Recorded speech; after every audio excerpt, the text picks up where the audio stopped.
Social మీడియాలో అనుచిత వ్యాఖ్యలు పోస్టులు పెడుతున్న వారిపై పోలీసులు కొరడా జలిపించుతున్నారు. పల్నాడు జిల్లా చిలకలూరిపేట వైసీపీ సోషల్ మీడియా కార్యకర్త శ్రీకాంత్ రెడ్డిని పోలీసులు అరెస్టు చేశారు. శ్రీకాంత్ను అరెస్టు చేస్తుండగా మాజీ మంత్రి విడదల రజని అడ్డుకున్నారు.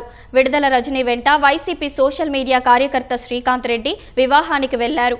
పోలీసులు శ్రీకాంత్ రెడ్డిని అరెస్టు చేసేందుకు వెళ్లటంతో వారిని అడ్డుకునేందుకు విడదల రజని తీవ్రంగా యత్నించారు.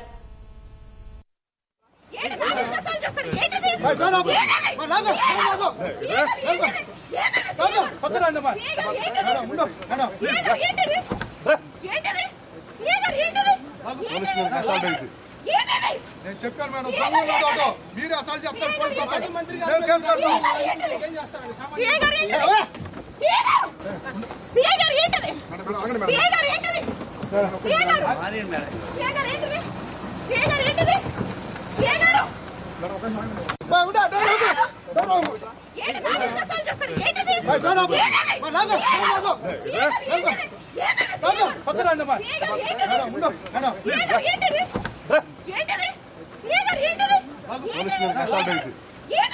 నేను చెప్పాను మేడం, మీరు అసలు చెప్తారు కేసు